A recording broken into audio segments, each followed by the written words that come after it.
the one-year anniversary of the Hamas attack on Israel, BC Conservative leader John Rustad is facing heat for comments he's made comparing the Nuremberg trials of Nazi Germany to COVID-19 public health measures. Video has surfaced of Rustad being asked at an online meeting in July about where he stood on Nuremberg 2.0. He responds that his party would be participating with other jurisdictions. Like I say, those are something that's sort of outside the scope in terms of jurisdiction of British Columbia. But if, we would certainly be participating with other jurisdictions as we look at those sort of issues.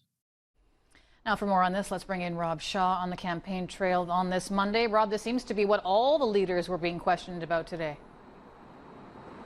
Well, it is, Stacey. Again, John Rustad on the defensive, kind of, the story of the election campaign over this idea of holding a Nuremberg 2.0, which would be trials against public health officials, politicians, and even the media for participating in the COVID-19 response. Rustad saying today that he actually misheard and misunderstood the question by that group of fired anti-vaccine public servants.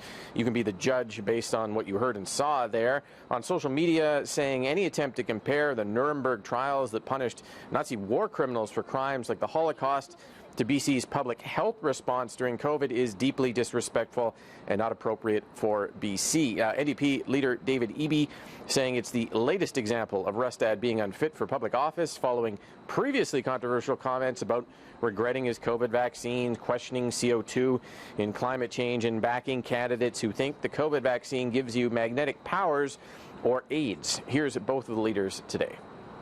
On today of all days, to have John Rustad on Twitter talking about a comparison between the Holocaust, this singular horrific event of the Holocaust, and the COVID-19 pandemic and the response of health professionals, to be entertaining suggestions that we would put public health officials, doctors and nurses who ran vaccine programs, who responded in the depths of the pandemic on trial similar to Nazi war criminals, is shameful. It's bizarre, and it's really regrettable. My comments in around that in any way relating the two, I apologize for that.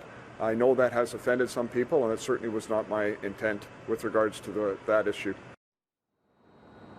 Also on the campaign today, Eby promising a mental health counselor in every school and an educational assistant in every classroom, while admitting this might be hard given staffing shortages, but insisting it is possible. Rustad promising a new statutory court to try and charge people with minor offenses within a week of arrest versus up to a year's delay, as well as more resources for police, sheriffs, judges, and directives to toughen prosecutions. Now, Rustad today also repeated a promise to remove all tent encampments in the province, but he ducked a question on how he would do that given past court rulings that public camping for the homeless is a protected right when there isn't enough housing. A big unanswered question on that plan.